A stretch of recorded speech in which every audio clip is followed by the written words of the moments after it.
ನಮಸ್ಕಾರ. ನಾನು ಎಂ.ಎನ್. ನವೀನ್. ಪದವಿ ಪೂರ್ವ ಶಿಕ್ಷಣ ಇಲಾಖೆ ದ್ವಿತೀಯ PUC ಕನ್ನಡ ವಿಷಯದಲ್ಲಿ ಅಳವಡಿಸಿರುವಂಥ ಪಠ್ಯದಲ್ಲಿ 3 ವಿಭಾಗವನ್ನು ಮಾಡಿ ವಿಂಗಡಿಸಿಯೇ ಕೊಟ್ಟಿದೆ. ಪದ್ಯ, ಗದ್ಯ ಹಾಗೂ ದೀರ್ಘ ಗದ್ಯ ಅಂತ. ಇವತ್ತು ನಾವು ಪದ್ಯ ಭಾಗವನ್ನು ನೋಡೋಣ.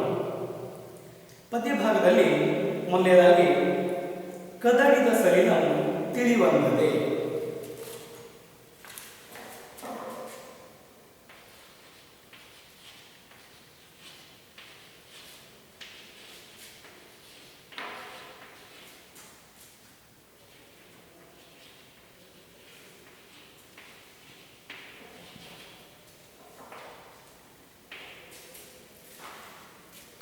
ಕದಡಿದ ಸಲಿಲ ತಿಳಿವಂದದೆ.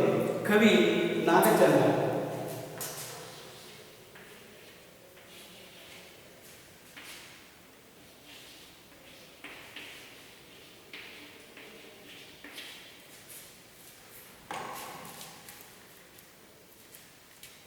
ನಮ್ಮ ಹಳೆಗನ್ನಡ ಸಾಹಿತ್ಯ ಪರಂಪರೆ 10ನೇ ಶತಮಾನದಿಂದ ಪಂಪನಿಂದ ಆರಂಭವಾಗುವುದು.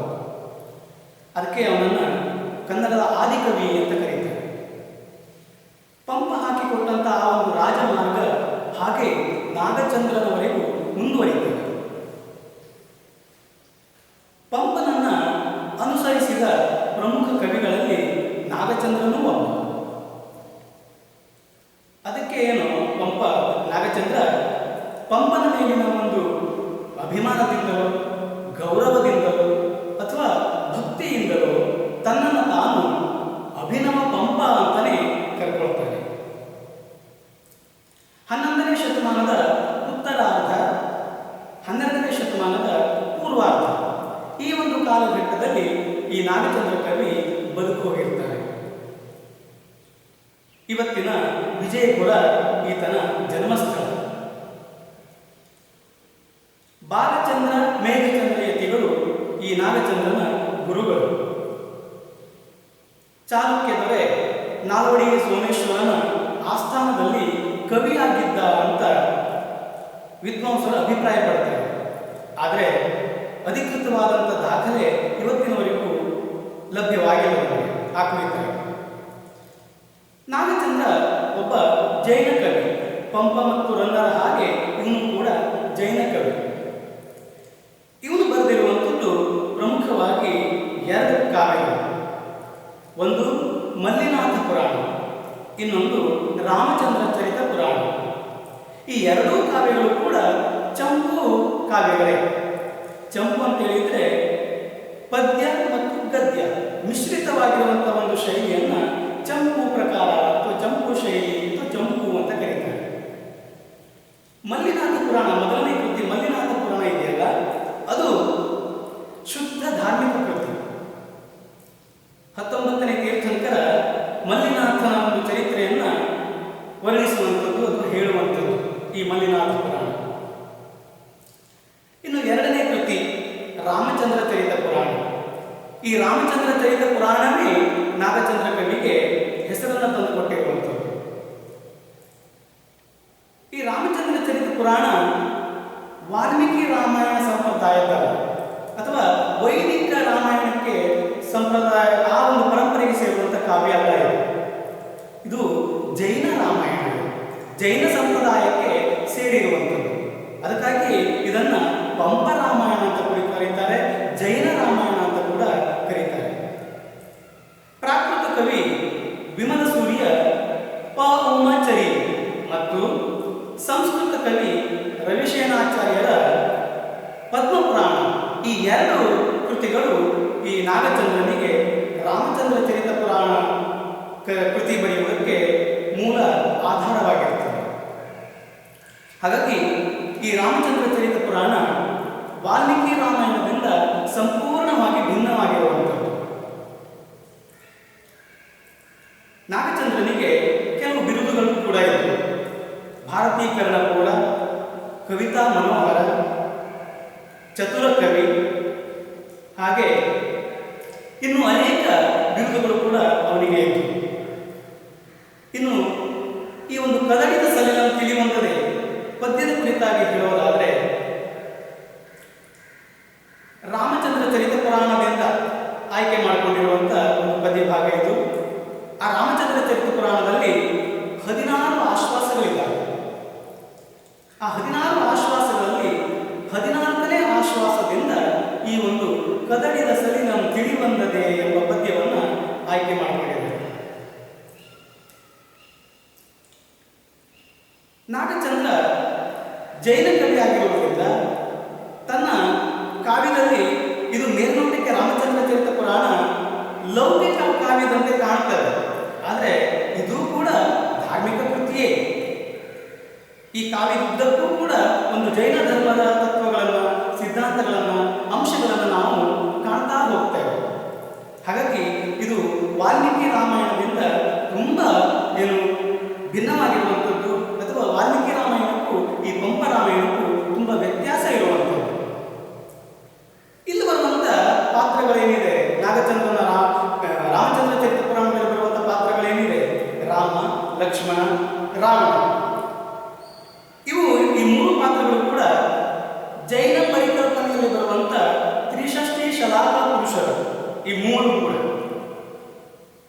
ನಾವು ನೋಡಿ ವಾಲ್ಮೀಕಿ ರಾಮಾಯಣದಲ್ಲಿ ನೋಡ್ತೇವೆ. ನಾವು ತ್ರೇತಾಯುಗದ ರಾಮಾಯಣವನ್ನು ನಾವು ನೋಡುವಾಗ ರಾಮ ವಿಷ್ಣುವಿನ ಅವತಾರ ಅಂತ ಹೇಳ್ತೇವೆ. ಅದೇ ಲಕ್ಷ್ಮಣ ಆದಿಶೇಷನ ಒಂದು ಅವತಾರ, ಆದಿಶೇಷನ ಲಕ್ಷ್ಮಣ ಅಂತ. ಹಾಗೆ ನಾವು ದ್ವಾಪರ ಯುಗಕ್ಕೆ ಬಂದರೆ ಕೃಷ್ಣ ವಿಷ್ಣುವಿನ ಅವತಾರ, ಆದಿಶೇಷ ಬಲರಾಮನಾಗಿ ಜನಿಸ್ತಾನೆ ಅನ್ನೋದು. ಆದರೆ ಇಲ್ಲ, ಹಾಗಲ್ಲ. ರಾಮ ಬಲದೇವ, ಇಲ್ಲಿ ನಾಗಚಂದ್ರ ಕವಿಯ ರಾಮಚಂದ್ರ ಚರಿತ ಪುರಾಣದಲ್ಲಿರುವಂಥ ರಾಮ ಬಲದೇವ, ಲಕ್ಷ್ಮಣ ವಾಸುದೇವ, ರಾವಣ ಪ್ರತಿವಾಸುದೇವ. ಹಾಗಾಗಿ ವಾಲ್ಮೀಕಿ ರಾಮಾಯಣದಿಂದ ಈ ಪಂಪರಾಯಣ ರಾಮಾಯಣ ವಿಭಿನ್ನವಾಗಿರುವಂಥದ್ದು. ಪ್ರಮುಖವಾಗಿ ವಾಲ್ಮೀಕಿ ರಾಮಾಯಣಕ್ಕೂ ಮತ್ತು ಪಂಪ ರಾಮಾಯಣಕ್ಕೂ ಇರುವಂಥ ವ್ಯತ್ಯಾಸ ಅಂತ ಹೇಳಿದರೆ ಈ ರಾವಣನ ಒಂದು ಪಾತ್ರ ಚಿತ್ರಣದಲ್ಲಿ. ಈ ರಾಮಚಂದ್ರ ಚರಿತ ಪುರಾಣದಲ್ಲಿ ಬರುವಂಥ ಸನ್ನಿವೇಶಗಳಿರ್ಬೋದು, ಸಂದರ್ಭಗಳಿರ್ಬೋದು, ಪಾತ್ರ ಚಿತ್ರಣಗಳಿರ್ಬೋದು, ಪಾತ್ರಗಳ ಹೆಸರುಗಳಿರ್ಬೋದು, ಇವೆಲ್ಲವೂ ಕೂಡ ವಾಲ್ಮೀಕಿ ರಾಮಾಯಣದಿಂದ ಭಿನ್ನವಾಗಿರುವಂಥದ್ದೇ. ಇನ್ನು ಈ ಕದಡಿದ ಸಲಿನ ತಿಳಿಯುವಂಥದೇ ಒಂದು ಪದ್ಯ ಭಾಗವನ್ನು ರಾವಣನ ಮನಪರಿವರ್ತನೆಯ ಸಂದರ್ಭವನ್ನು ಚಿತ್ರಿಸುವ ಭಾಗ ಇದೆ. ರಾವಣ ಮಹಾನಾಯಕ ಈ ಒಂದು ಕಾವ್ಯದಲ್ಲಿ, ಸದ್ಗುಣೋಪೇತನಾದಂಥ ಮಹಾನಾಯಕ. ನಾವು ವಾಲ್ಮೀಕಿ ರಾಮಾಯಣದಲ್ಲಿ ನೋಡ್ತೇವೆ ರಾವಣನ ದುಷ್ಟ, ದುರುಳ, ನೀಚ, ದುರಾತ್ಮ, ಪಾಪಿ, ರಾಕ್ಷಸ, ಮಹಾಕ್ರೂರಿಯಾದಂಥ ರಾಕ್ಷಸ. ಆದರೆ ನಾಗಚಂದ್ರ ತನ್ನ ರಾವಣನನ್ನು ಅಷ್ಟು ಕ್ರೂರವಾಗಿ ಚಿತ್ರಿಸೋದೇ. ಇಲ್ಲಿ ಬರುವಂಥ ನಾಗಚಂದ್ರನ ರಾವಣ ಸದ್ಗುಣೋಪೇತನಾಗಿರುವಂಥವನು, ಸತ್ಕುಲ ಪ್ರಸೂತನಾಗಿರುವಂಥವನು, ಅಹಿಂಸಾರತ, ಮಹಾಪರಾಕ್ರಮ. ಆದರೆ ವಾಲ್ಮೀಕಿ ರಾಮಾಯಣದಲ್ಲಿ ಬರುವಂಥ ರಾವಣನಷ್ಟು ಕ್ರೂರಿಯಲ್ಲ, ರಾಕ್ಷಸನಲ್ಲ. ಅವನು ಎಂಥ ಉದಾತ್ತ ಚರಿತನಾಗಿದ್ದ ಅನ್ನೋದಕ್ಕೆ ಒಂದು ಉದಾಹರಣೆ. ಅವನು ಒಂದು ವ್ರತವನ್ನು ಪಾಲಿಸ್ತಾ ಇರ್ತಾನೆ, ವ್ರತವನ್ನು ಮಾಡ್ತಾ ಇರ್ತಾನೆ. ಪರಾಂಗನ ವಿರತಿ ವ್ರತಾಯ. ಆ ಪರಾಂಗನ ವಿರತಿ ವ್ರತಕ್ಕೆ ಬದ್ಧನಾಗಿರುವಂಥ ರಾವಣ ಎಂಥವನಾಗಿದ್ದ ಅನ್ನೋದಕ್ಕೆ ಒಂದು ಉದಾಹರಣೆ ಬರ್ತವೆ ಈ ಒಂದು ಕಾವ್ಯದಲ್ಲಿ. ನಳಕುಬರನ ಮಡದಿ ಉಪರಂಭೆ, ಬಹಳ ಚಂದ ಇರ್ತಾಳೆ ಅವಳು ನೋಡ್ಲಿಕ್ಕೆ. ಹೆಸರೇ ಒಂದು ಉಪರಂಭೆ ಅಂತ. ನೋಡಿ, ನಾವು ಸೌಂದರ್ಯಕ್ಕೆ ಆದರ್ಶವಾಗಿಟ್ಕೊಳ್ಳೋದಾದ್ರೆ ನಾವು ಮೇಲ್ನೋಡೋದಾದ್ರೆ ದೇವಲೋಕದ ಕಡೆ ನೋಡ್ತೇವೆ. ಆ ದೇವಲೋಕದ ಸುಂದರಿಯರಿದ್ದಾರಲ್ಲ, ರಂಭೆ, ಉರ್ವಶಿ, ಮೇನಕೆ, ತಿಲೋತ್ತಮೆ, ಇವರು ಸೌಂದರ್ಯಕ್ಕೆ ತದ್ರೂಪರಾಗಿರುವಂಥವರು ಅಥವಾ ಉದಾಹರಣೆಯಾಗಿರುವಂಥವರು. ಇವಳು ನಳಕುಬರನ ಮಡದಿ ಉಪರಂಭೆ, ಅಂದರೆ ಆ ರಂಭೆಗೆ ಪರ್ಯಾಯ ಇವಳು ಅನ್ನೋರು. ಹಾಗಾಗಿ ಉಪರಂಭೆ ಬಹಳ ಚಂದ ಇರುವಂಥವಳು. ಅಂಥವಳು ಈ ರಾವಣನ ಒಂದು ಮೇರು ವ್ಯಕ್ತಿತ್ವವನ್ನು, ಪರಾಕ್ರಮವನ್ನು, ಶೌರ್ಯತನವನ್ನು ಮೆಚ್ಚಿಕೊಂಡು ಅವನಲ್ಲಿ ಬರ್ತಾಳೆ. ನಾನು ನಿನ್ನನ್ನು ಮೋಹಿಸಿದ್ದೇನೆ, ನೀನು ನನ್ನನ್ನು ಪತ್ನಿಯನ್ನಾಗಿ ಸ್ವೀಕರಿಸು ಅಂತೇಳಿ. ಆಗ ರಾವಣ ಅವಳಿಗೆ ಹೇಳುತ್ತಾನೆ, ಸಮಾಧಾನ ಮಾಡ್ತಾನೆ, ಹಿತೋಪದೇಶವನ್ನು ನೀಡಿ ಅವಳನ್ನು ಕಳಿಸ್ಕೊಡ್ತಾನೆ. ನೀನು ಪರಸ್ತ್ರೀ ಇದ್ದೀಯಾ, ಮತ್ತೊಬ್ಬನ ವರದಿ ಇದ್ದೀಯಾ, ನಾನು ಈಗಾಗಲೇ ಮದುವೆ ಆಗಿದ್ದೇನೆ, ಹಾಗಾಗಿ ನಿನ್ನನ್ನು ನಾನು ಪತ್ನಿಯನ್ನಾಗಿ ಸ್ವೀಕರಿಸುವುದಕ್ಕೆ ಸಾಧ್ಯ ಇಲ್ಲ ಅಂತೇಳಿ ಅವಳನ್ನು ಸಮಾಧಾನ ಮಾಡಿ ಕಳಿಸ್ಕೊಡ್ತಾನೆ. ಇಂಥ ಉದಾತ್ತ ಚರಿತನಾಗಿರುವಂಥವನು ಈ ನಾಗಚಂದ್ರನ ರಾವಣ. ಕಾವ್ಯದುದ್ದಕ್ಕೂ ಕೂಡ ರಾವಣ ಎಂಥವನು ಅನ್ನುವುದನ್ನು ನಿರೂಪಿಸ್ತಾನೆ ಹೋಗ್ತಾನೆ ನಾಗಚಂದ್ರ ಕವಿ. ಈ ರೀತಿಯಾಗಿರುವಂಥ ರಾವಣ ಕಾಲ ಕರ್ಮ ಸಂಯೋಗಕ್ಕೆ ಒಳಗಾಗಿ ಅಲ್ಪ ದೌರ್ಬಲ್ಯವಶನಾಗಿ ಪತನಾಭಿಮುಖನಾಗ್ತಾನೆ. ಅಂದರೆ ಇಂಥ ಉದಾತ್ತನಾಗಿರುವಂಥ ಮೇರು ವ್ಯಕ್ತಿತ್ವದ ರಾವಣನೂ ಕೂಡ ಕೆಲವೊಮ್ಮೆ ತಪ್ಪು ಮಾಡ್ತಾನೆ, ಎಡುತ್ತಾನೆ ಅನ್ನೋದು. ಇಲ್ಲಿ ರಾವಣ ಇಲ್ಲಿ ತಪ್ಪಿದ್ದಾನೆ, ಎಳೆದಿದ್ದಾನೆ ಅಥವಾ ಕೆಟ್ಟ ಕೆಲಸಕ್ಕೆ ಮುಂದಾಗಿದ್ದಾನೆ ಅಂತ ಹೇಳಿದ್ರೆ ಇದು ಆಕಸ್ಮಿಕ ಅಂತ ಹೇಳ್ತಾನೆ ನಾಗಚಂದ್ರ ಕವಿ. ಇದು ಆಕಸ್ಮಿಕವೇ ಹೊರತು ಸ್ವಭಾವತಃ ಅವನು ಆ ಸ್ವಭಾವದವನಲ್ಲ ಅಥವಾ ಅವನಿಗೆ ಆ ರೀತಿಯಾದಂಥ ಒಂದು ಗುಣ ಇಲ್ಲ ಅನ್ನೋದನ್ನು ನಿರೂಪಿಸ್ತಾನೇ ಹೋಗ್ತಾನೆ. ಆದರೆ ಇಂಥ ಮೇಲು ಗುಣಗಳನ್ನು ಹೊಂದಿರುವಂಥ ರಾವಣ ಅದು ಯಾಕೋ ಏನೋ ಸೀತೆಯನ್ನು ಕಂಡ ಕ್ಷಣಕ್ಕೆ ಮರುಳಾಗ್ತಾನೆ, ಮೋಹಿತನಾಗ್ತಾನೆ. ಅವಳನ್ನು ನೋಡಿದ ಮೊದಲ ನೋಟದಲ್ಲಿಯೇ ಅವಳು ತನ್ನವಳಾಗಬೇಕು ಅಂತೇಳಿ ನಿರ್ಧರಿಸಿಬಿಡ್ತಾನೆ. ಇದು ಯಾಕೆ ಹೀಗಾಯಿತು ರಾವಣನಿಗೆ? ಅದುವರೆಗೂ ಕೂಡ ಪರಾಂಗಣ ವಿರತಿ ವ್ರತವನ್ನ ಕಟ್ಟುನಿಟ್ಟಾಗಿ ಪಾಲಿಸ್ತಾ ಬಂದಂತ ರಾವಣನಿಗೆ ಇದ್ದಕ್ಕಿದ್ದ ಹಾಗೆಯೇ ಸೀತೆಯನ್ನು ನೋಡುವಾಗ ಈ ರೀತಿಯಾದಂತಹ ಒಂದು ಮನಸ್ಸಿನ ಬದಲಾವಣೆ ಆಗ್ತದೆ ಅಂತೇಳಿ ಆದರೆ ಹೇಗಾಗಿದ್ದು? ಅದುವರೆಗೂ ಕೂಡ ರಾವಣನ ವ್ಯಕ್ತಿತ್ವದಲ್ಲಿ ಒಂದೇ ಒಂದು ಕಪ್ಪು ಚುಕ್ಕಿಯು ಬಿದ್ದಿರಲಿಲ್ಲ. ಸ್ವಚ್ಛವಾದ ಶ್ವೇತವಾದಂಥ ಬಟ್ಟೆಯ ರೀತಿಯಲ್ಲಿ ಇದ್ದಂಥವು, ಯಾವ ಕಳಂಕವನ್ನು ಹೊತ್ಕೊಂಡವಲ್ಲ ರಾವಣ. ಇಂಥ ರಾವಣ ಸೀತೆಯನ್ನು ನೋಡಿ ಬದಲಾಗ್ತಾನೆ, ಮೋಹಿಸ್ತಾನೆ ಅಂತ ಹೇಳಿದ್ರೆ ಇದು ವಿಧಿಯ ಸಂಚಲನೆ ಮತ್ತೇನು ಅಂತ ಹೇಳ್ತಾನೆ ಕವಿ. ಹಾಗೆ ನಿರೂಪಿಸ್ತಾ ಹೋಗ್ತಾನೆ. ಅಂದ್ರೆ ಪರಾಂಗಣ ವಿರತಿ ವ್ರತ ಅಂತ ಹೇಳಿದ್ರೆ ತನ್ನ ಮಡದಿಯರನ್ನ ಬಿಟ್ಟು ಉಳಿದ ಯಾರು ಸ್ತ್ರೀಯರಿದ್ದಾರಲ್ಲ, ಹೆಣ್ಣು ಮಕ್ಕಳು ಇದ್ದಾರಲ್ಲ, ಅವರನ್ನ ತಾಯಿಯಂತೆ ನೋಡುವುದು ಅಥವಾ ಸಹೋದರಿಯರಂತೆ ಕಾಣುವುದು ಇವನ ಒಂದು ವ್ರತವಾಗಿರುತ್ತದೆ. ಹೀಗಿರುವಾಗ ಸೀತೆಯನ್ನು ನೋಡಿ ಅವಳನ್ನು ಮೋಹಿಸಿ ಅವಳಿಗೆ ಮರಳಾಗಿ ತನ್ನವಳಾಗಬೇಕು ಅಂತ ಬಯಸುತ್ತಿದೆಯಲ್ಲ, ಇದು ರಾವಣನ ತಪ್ಪಲ್ಲ. ವಿಧಿ ಅವನ ಬದುಕಿನಲ್ಲಿ ಆಟ ಆಡಿದೆ. ವಿಧಿ ಅವನ ಬದುಕಿನಲ್ಲಿ ಸಂಚನ್ನ ಹೂಡಿ ವಂಚ ಹಾಕಿ ಅವನನ್ನ ಅಧಪತನದ ಎಡೆಗೆ ಕರ್ಕೊಂಡು ಹೋಗಬೇಕು ಅಂತ ಛಲ ತೊಟ್ಟಿದೆ. ಹಾಗಾಗಿ ಇದು ರಾವಣನ ವ್ಯಕ್ತಿತ್ವದಲ್ಲಾದಂಥ ಆಕಸ್ಮಿಕ ಬದಲಾವಣೆ ಮತ್ತು ಸ್ವಭಾವತಃ ರಾವಣ ಅಂತವನಲ್ಲ ಅನ್ನೋದನ್ನ ಕವಿ ಇಲ್ಲಿ ನಿರೂಪಿಸ್ತಾ ಹೋಗ್ತಾನೆ, ಹೇಳ್ತಾ ಹೋಗ್ತಾನೆ. ಸೀತೆಯನ್ನು ನೋಡಿದಂಥ ರಾವಣನಿಗೆ ತನ್ನವಳಾಗಬೇಕು ಅಂತ ನಿರ್ಧಾರ ಮಾಡಿದ್ದಾನೆ. ಅವಳನ್ನು ಅಪಹರಿಸಿಕೊಂಡು ಹೋಗ್ತಾನೆ. ತನ್ನ ರಾಜ್ಯ ಲಂಕೆಗೆ ಕರ್ಕೊಂಡು ಹೋಗ್ಬಿಟ್ಟು ಪ್ರಮದವನದಲ್ಲಿ ಇಡ್ತಾನೆ. ನೋಡಿ, ನಾವು ವಾಲ್ಮೀಕಿ ರಾಮಾಯಣದಲ್ಲಿ ರಾವಣ ಸೀತೆಯನ್ನ ಕತ್ಕೊಂಡು ಹೋಗಿ ಅಥವಾ ಅಪಹರಿಸಿಕೊಂಡು ಹೋಗಿ ಅಶೋಕವನದಲ್ಲಿ ಇರ್ತಾನೆ ಎಂಬುದನ್ನು ಕೇಳಿದ್ದೇವೆ. ನೋಡಿ, ನಾಗಚಂದ್ರ ಯಾವ ರೀತಿಯಾದಂಥ ಒಂದು ಬದಲಾವಣೆಯನ್ನು ತಂದುಕೊಳ್ತಾನೆ ಅಥವಾ ನಾಗಚಂದ್ರನ ರಾಮಾಯಣದಲ್ಲಿ, ಪಂಪರಾಮಾಯಣದಲ್ಲಿ ಯಾವ ರೀತಿಯಾದಂಥ ಬದಲಾವಣೆ ವ್ಯತ್ಯಾಸಗಳಿದ್ದಾವೆ ಅಂತ. ವಾಲ್ಮೀಕಿ ರಾಮಾಯಣದಲ್ಲಿ ಅಶೋಕವನದಲ್ಲಿ ಇರುವಂಥದ್ದು ಸೀತೆಯನ್ನು, ಆದರೆ ಈ ನಾಗಚಂದ್ರನ ಒಂದು ರಾಮಚಂದ್ರ ಚರಿತ ಪುರಾಣದಲ್ಲಿ ಪ್ರಮದವನದಲ್ಲಿ ಇಡ್ತಾನೆ ಸೀತೆಯನ್ನು. ತನ್ನವಳನ್ನಾಗಿ ಮಾಡಿಕೊಳ್ಬೇಕು ಅಂತ ಹೇಳ್ಕೊಂಡು ಬಹಳ ಪ್ರಯತ್ನ ಮಾಡ್ತಾನೆ, ಏನೆಲ್ಲ ಪ್ರಯತ್ನಗಳನ್ನು ಮಾಡ್ತಾನೆ. ಆದರೆ ಎಷ್ಟು ಪ್ರಯತ್ನಗಳನ್ನು ಮಾಡಿದರೂ ಕೂಡ ಮಹಾಪತಿವ್ರತೆಯಾದಂಥ ಸೀತೆಯನ್ನು ಮಾತ್ರ ರಾವಣನಿಗೆ ತನ್ನವಳನ್ನಾಗಿ ಮಾಡಿಕೊಳ್ಳುವುದಕ್ಕೆ ಸಾಧ್ಯನೇ ಆಗುವುದಿಲ್ಲ. ಆ ಒಂದು ಪ್ರಯತ್ನದಲ್ಲಿ ರಾವಣ ಸೋತು ಹೋಗ್ತಾನೆ. ಇದೇ ಸಂದರ್ಭದಲ್ಲಿ ರಾಮನಿಗೆ ತನ್ನ ಮಡದಿ ಸೀತೆಯನ್ನ ಲಂಕಾಧೀಶ ರಾವಣ ಅಪಹರಿಸಿಕೊಂಡು ಹೋಗಿರುವಂಥ ಒಂದು ವಿಷಯ ಗೊತ್ತಾಗ್ತದೆ. ಗೊತ್ತಾಗ್ತಾ ಇದ್ದ ಹಾಗೆಯೇ ಸೇನೆಯನ್ನು ಒಡಗೂಡಿ ರಾಮ ಲಂಕೆಯ ಮೇಲೆ ಮುತ್ತಿಗೆ ಹಾಕ್ತಾನೆ. ಇಲ್ಲಿಂದ ಈ ಒಂದು ಕದಡಿದ ಸಲಿಲಂ ತಿಳಿವಂದದೆ ಎಂಬ ಪದ್ಯ ಭಾಗ ಆರಂಭವಾಗುವಂಥದ್ದು. ಹೌದು, ರಾವಣ ಸೀತೆಯನ್ನು ತನ್ನವಳನ್ನಾಗಿ ಮಾಡಿಕೊಳ್ಳಬೇಕು ಅಂತ ಹೇಳ್ಕೊಂಡು ಪ್ರಮದವನದಲ್ಲಿ ಇಟ್ಟು ಶತ ಪ್ರಯತ್ನಗಳನ್ನು ನಡೆಸಿದ್ರು ಕೂಡ ಆಕೆ ತನ್ನವಳ ಆಗಲಿಲ್ಲಲ್ಲ ಅನ್ನುವಂಥ ಒಂದು ಕೊರಲಿನಲ್ಲಿರ್ತಾನೆ. ಇದೇ ಸಂದರ್ಭದಲ್ಲಿ ರಾಮನ ಸೇನೆ ಲಂಕೆಯ ಮೇಲೆ ದಾಳಿ ಮಾಡ್ತಾನೆ. ಈ ವಿಷಯವನ್ನು ರಾವಣ ಓಹೋ, ರಾಮ ಲಕ್ಷ್ಮಣರು ನನ್ನ ಮೇಲೆ ದಾಳಿ ಮಾಡಿದ್ದಾರೆ, ಹಾಗಾಗಿ ನನಗೆ ಕಷ್ಟ ಇದೆ. ಕೇಳಿದ್ದಾನೆ ರಾಮ ಲಕ್ಷ್ಮಣರ ಕುರಿತಾಗಿ ರಾವಣ. ಮಹಾಪರಾಕ್ರಮಿಗಳು, ಮೂರು ಲೋಕವನ್ನು ಜಯಿಸಬಲ್ಲಂತವರು, ವೀರ್ಯವಂತರು, ಶೌರ್ಯವಂತರು, ಅವರಿಬ್ಬರನ್ನ ಒಟ್ಟೊಟ್ಟಿಗೆ ನಾನು ಎದುರಿಸಬೇಕು ಅಂತ ಹೇಳಾದ್ರೆ ನನಗೆ ಈಗಿರುವಂತ ಈ ಬಲ ಸಾಧ್ಯತೆ ಸಾಕಾಗ್ಲಿಕ್ಕಿಲ್ಲ. ನನಗೆ ಇನ್ನೂ ಅತಿಶಯವಾದಂಥ ವಿಶೇಷವಾದಂಥ ಒಂದು ಶಕ್ತಿ ಬೇಕು, ಬಲ ಬೇಕು ಅನ್ನೋದನ್ನು ಮನಗಾಣ್ತಾನೆ ರಾವಣ.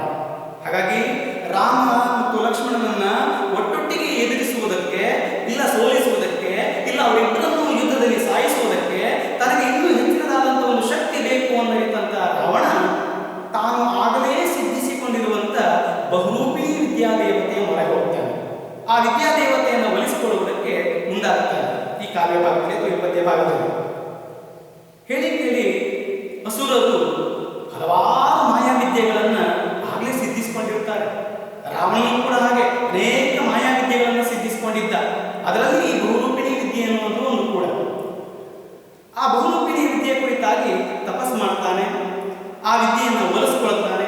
ಆ ವಿದ್ಯಾದೇವತೆಯನ್ನು ಎದುರುಗಡೆ ಪ್ರತ್ಯಕ್ಷವಾಗ್ತಾಳೆ. ಪ್ರತ್ಯಕ್ಷವಾದಂತಹ ವಿದ್ಯಾದೇವತೆ ರಾವಣನಿಗೆ ಹೇಳ್ತಾಳೆ, ನಾನು ರಾಮ ಮತ್ತು ಲಕ್ಷ್ಮಣನನ್ನ ಬಿಟ್ಟು ಉಳಿದ ಅವರ ಸೇನೆಯನ್ನು ಸಂಪೂರ್ಣವಾಗಿ ಬೇಕಾದರೆ ನಾಶ ಮಾಡ್ತೇನೆ.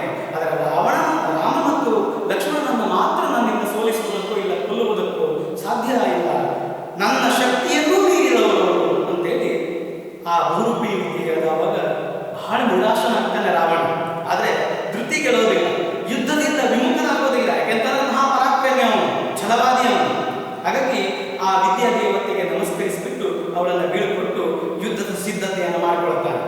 ಅಷ್ಟೊತ್ತಿಗಾಗಲೇ ರಂಗದ ಮತ್ತು ಅವನ ಸೈನಿಕರು ರಾವಣನ ಅಂತಃಪುರವನ್ನೆಲ್ಲ ಮುತ್ತಿಗೆ ಹಾಕಿ ಅಲ್ಲಿರುವಂತವರನ್ನೆಲ್ಲ ಹೊಡೆದು ಬಡಿದು ಚಿತ್ರಹಿಂಸೆಗೆ ಗುರಿಪಡಿಸಿ ದೌರ್ಜನ್ಯವನ್ನು ಎಸಗಿ ಹೋಗ್ತಾರೆ. ಜಿನ ದೇವಾಲಯದಲ್ಲಿ ತಪಸ್ಸನ್ನು ಆಚರಿಸಿ ಅಲ್ಲಿ ಪೂಜೆ ಸಲ್ಲಿಸಿ ವಾಪಸ್ಸಾದಂತ ರಾವಣನಿಗೆ, ಅಂತಃಪುರಕ್ಕೆ ಬಂದಂತ ರಾವಣನಿಗೆ ಆಘಾತವಾಗ್ತದೆ. ನೋಡ್ತಾನೆ, ಒಂದು ಬಾರಿ ಅಲ್ಲಿರುವ ಆ ವಸ್ತುಸ್ಥಿತಿಯನ್ನು ನೋಡ್ತಾನೆ, ಆಗಿರುವಂತ ಒಂದು ಅನಾಹುತಗಳನ್ನು ನೋಡ್ತಾನೆ. ಎಷ್ಟು ಕೋಪ ಬರ್ತದೆ ಅವನಿಗೆ. ತಕ್ಷಣಕ್ಕೆ ಆ ವಿರೋಧಿಗಳನ್ನ ಹಾಗೆ ಬಡ್ದು ಕೊಲ್ಲಬೇಕು ಅನ್ನೋ ಮಟ್ಟಿಗೆ ಕೋಪ ಬರ್ತಾರೆ. ಆದ್ರೂ ಸಹಿಸಿಕೊಳ್ತಾನೆ. ಅಲ್ಲಿರುವಂತವರಿಗೆಲ್ಲರಿಗೂ ಸಮಾಧಾನ ಮಾಡ್ತಾನೆ. ನಿಮಗೆ ಈ ರೀತಿಯಾಗಿ ದೌರ್ಜನ್ಯ ಎಸಗಿದಂತ ಆ ದುಷ್ಟರನ್ನ, ಆ ವಿರೋಧಿಗಳನ್ನ ನಾನು ಸೋಲಿಸಿಬಿಟ್ಟು ನಿಮ್ಮ ಎದುರಿಗೆ ತಂದು ಅಪಮಾನ ಮಾಡ್ತೇನೆ ಅಂತೇಳಿ. ಹಾಗಾಗಿ ಯುದ್ಧದ ಸಿದ್ಧತೆಯನ್ನ ಮಾಡಿಕೊಂಡಿದ್ದಂತ ರಾವಣ ಇನ್ನೇನು ಯುದ್ಧಕ್ಕೆ ಹೋಗಬೇಕು ಅನ್ನುವಾಗ ಮತ್ತು ಪುನಃ ಕೊನೆಯ ಬಾರಿ ಎನ್ನುವಂತೆ ಸೀತೆಯನ್ನ ಒಮ್ಮೆ ನೋಡಬೇಕು ಅಂತ ಅವನಿಗೆ ಆಸೆ ಆಗ್ತದೆ. ಯುದ್ಧಕ್ಕೆ ಹೋಗುವ ಮುನ್ನ ಸೀತೆಯನ್ನು ಒಮ್ಮೆ ನೋಡ್ಕೊಂಡು ಹೋಗಬೇಕು ಅಂತ ಬಂದಂತ ರಾವಣ ಮತ್ತೆ ಪುನಃ ಪ್ರಯತ್ನ ಮಾಡ್ತಾನೆ ಸೀತೆಯನ್ನು ಒಲಿಸ್ಕೊಳ್ಳೋದಕ್ಕೆ. ನೋಡು, ನಾನು ಈಗಾಗಲೇ ಬಹುರೂಪಿಣಿ ವಿದ್ಯಾದೇವತೆಯನ್ನು ಒಲಿಸ್ಕೊಂಡಿದ್ದೇನೆ, ಆ ವಿದ್ಯಾದೇವತೆ ನನಗೆ ಸಿದ್ಧಿಸಿದೆ, ಅದರ ಬಲದಿಂದ ನಾನು ರಾಮ ಲಕ್ಷ್ಮಣರನ್ನ ಕೊಲ್ತೇನೆ, ನೀನು ನನ್ನ ಪತ್ನಿ ಆಗಬೇಕು, ಈ ಒಂದು ಲಂಕೆಯ ಸಾಮ್ರಾಜ್ಞಿ ಆಗಬೇಕು ಅಂತ ಅವಳಿಗೆ ಹೇಳ್ತಾನೆ. ಇದರಿಂದ ಭಯಭೀತಳಾದಂಥ ಸೀತೆ ಹಾಗೆ ಮೂರ್ಛೆ ಹೋಗ್ಬಿಡ್ತಾಳೆ. ರಾವಣ ನೋಡ್ತಾನೆ ಅವಳನ್ನ. ನಾನು ಎಷ್ಟು ಪ್ರಯತ್ನ ಮಾಡಿದ್ರೂ ಕೂಡ ಸೀತೆಯನ್ನು ನನ್ನವಳನ್ನಾಗಿ ಮಾಡ್ಕೊಳ್ಳಿಕ್ಕೆ ಆಗಿಲ್ವಲ್ಲ, ಅವಳ ಮನೋದಾಷ್ಟ್ಯ ಎಂಥದ್ದು. ರಾಮನಲ್ಲದೆ ಪರಪುರುಷನನ್ನ ಕಣ್ಣೆತ್ತಿಯೂ ನೋಡೋದಿಲ್ಲ, ಪರಪುರುಷನನ್ನ ನೆನೆಯೋದಿಲ್ಲ ಅನ್ನುವಂಥ ಅವಳ ಒಂದು ಮನೋ ನಿರ್ಧಾರ ಎಂಥದ್ದು, ಆ ಗಟ್ಟಿ ಮನಸ್ಸು ಎಂಥದ್ದು. ಮಹಾಪತಿವ್ರತೆ ಸೀತೆ, ಮಹಾಪತಿವ್ರತೆ. ಅವಳು ಬಿದ್ದಂಥ ಸ್ಥಿತಿಯನ್ನು ನೋಡಿದಾಗ ತುಂಬ ಪಶ್ಚಾತ್ತಾಪವಾಗ್ತದೆ. ಅವಳ ದೀನ ಸ್ಥಿತಿಯನ್ನು ಕಂಡು ಮರಳುತ್ತಾನೆ. ತಪ್ಪು ಮಾಡಿಬಿಟ್ಟೆ ನಾನು, ಘೋರ ಅಪರಾಧವನ್ನು ಮಾಡಿಬಿಟ್ಟೆ ನಾನು, ಮಹಾಪತಿವ್ರತೆ ಆದಂಥ ಸೀತೆಯನ್ನು ನಾನು ಹಿಂಸಿಸಿಬಿಟ್ಟೆ. ಇದು ನನ್ನ ಒಂದು ಗುಣಕ್ಕೆ, ಸ್ವಭಾವಕ್ಕೆ ಯೋಗ್ಯವಾದದ್ದಲ್ಲ. ನಾನು ಈ ರೀತಿಯಾಗಿ ಮಾಡಬೇಕಾದಂಥ ಮನುಷ್ಯ ಅಲ್ಲ ಅಂತ ಹೇಳಿ ಪಶ್ಚಾತ್ತಾಪಗೊಂಡಂತ ರಾವಣ ತನಗೆ ತಾನೇ ಶಪಿಸಿಕೊಳ್ತಾನೆ, ಮಮ್ಮಲ ಮರಗುತ್ತಾನೆ. ಮನಸ್ಸು ಕೂಡ, ರಾವಣನ ಮನಸ್ಸು ಕೂಡ ಪರಿವರ್ತನೆ ಆಗ್ತದೆ ಸೀತೆಯ ವಿಷಯದಲ್ಲಿ. ಸೀತೆ ಅವನನ್ನು ಸಂಪೂರ್ಣವಾಗಿ ಆವರಿಸಿದ್ದು, ಮೈ ಮನಗಳು ಆವರಿಸಿದ್ದು. ಅದರಿಂದ ಹೊರಗೆ ಬರುವುದಕ್ಕೆ ನಿರ್ಧರಿಸ್ತಾನೆ ರಾವಣ. ಸೀತೆಯಿಂದ ವಿಮುಖನಾಗ್ತಾನೆ.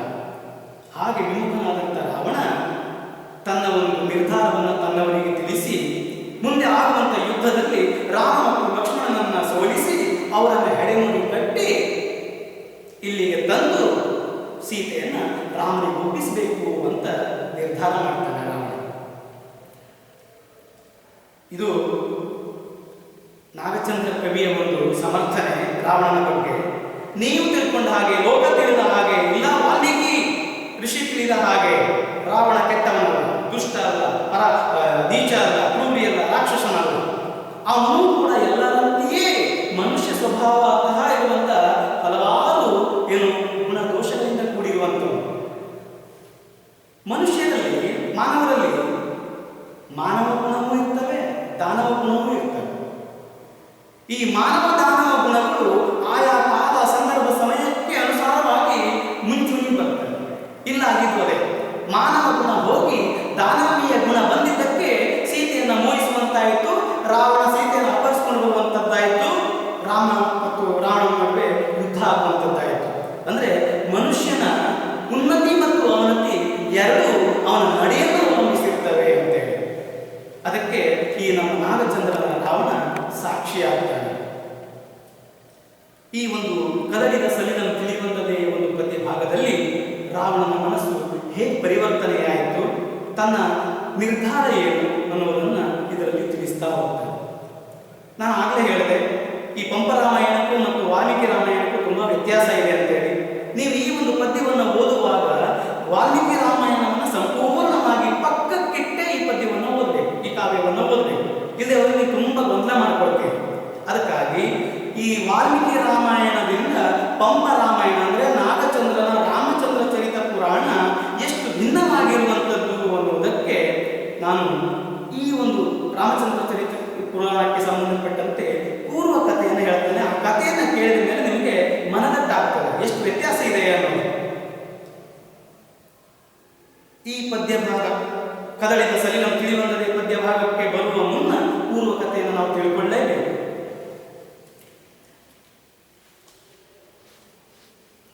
ಇಕ್ಷ್ವಾಕು ವಂಶದ ದಶರಥ ಬೆಳೆದು ದೊಡ್ಡವನಾಗ್ತಾನೆ.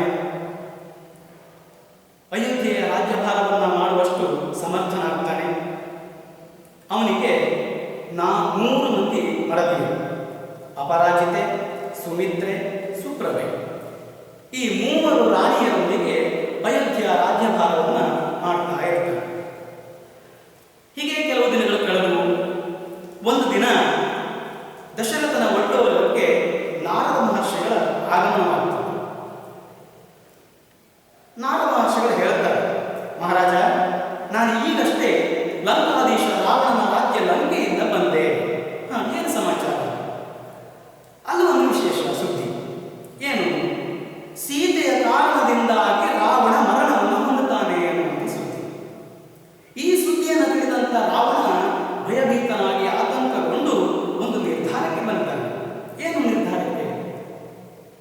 ಸೀತೆಯ ತಂದೆ ಜನಕ, ರಾಮನ ತಂದೆ ದಶರಥ, ಇವರಿಬ್ಬರನ್ನು ಈಗಲೇ ನಾನು ಕೊಂದು ಹಾಕಿದರೆ ಸೀತೆಯೂ ಹುಟ್ಟೋದಿಲ್ಲ, ರಾಮನು ಹುಟ್ಟೋದಿಲ್ಲ, ನನ್ನ ಮರಣವೂ ಸೀತೆಯ ಕಾರಣದಿಂದ ಸಂಭವಿಸುವುದಿಲ್ಲ ಅಂತ ಒಂದು ನಿರ್ಧಾರಕ್ಕೆ ಬಂದಿದ್ದಾನೆ ರಾಮ.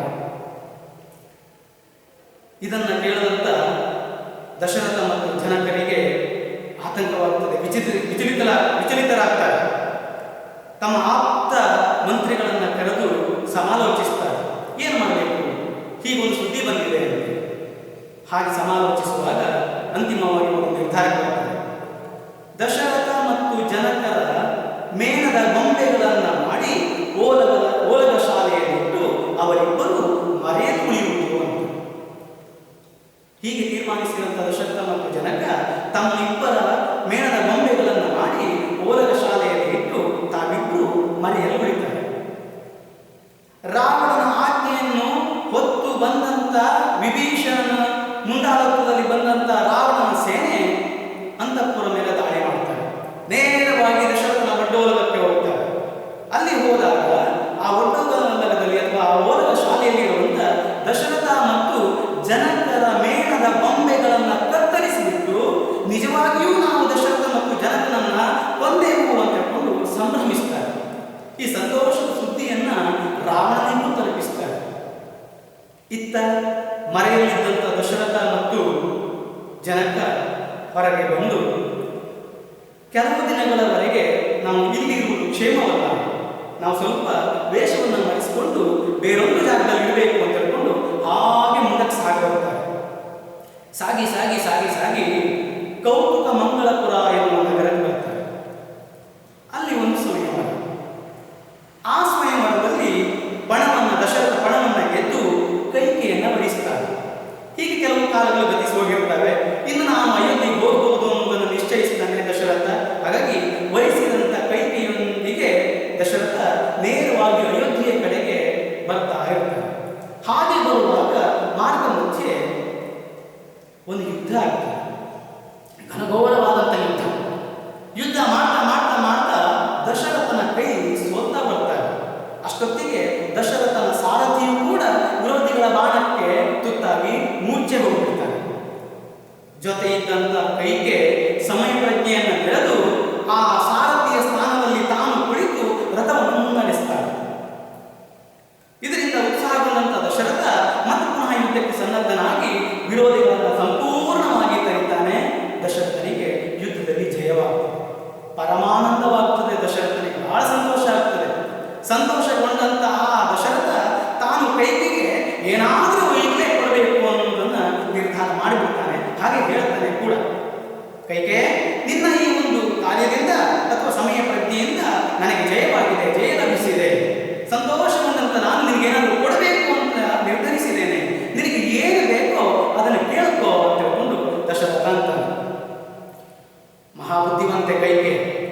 ಅವಸರದಲ್ಲಿ ಏನೇನೋ ಕೇಳ್ಕೊಂಡ್ಬಿಟ್ರೆ ಅದು ಕೇಳಿದ್ದು ಕಡಿಮೆ ಆಗಿತ್ತು ಅನ್ನುವ ಒಂದು ದೂರಾಲೋಚನೆಯಿಂದ ಯೋಚಿಸ್ತಾಳೆ ಕೈಕೆ. ಮಹಾಪ್ರಭು, ಈಗ ನಾನು ಕೇಳೋದಿಲ್ಲ, ಸಮಯ ಬಂದಾಗ ಕೇಳ್ತೇನೆ ಅಂತ ಕೈಕೆ ದಶರಥನಿಗೆ ಹೇಳಿರ್ತಾಳೆ. ಮುಂದಿನ ಕತೆ ಏನಾಯಿತು ಅನ್ನೋದನ್ನು ಮುಂದಿನ ತರಗತಿಯಲ್ಲಿ ನೋಡೋಣ.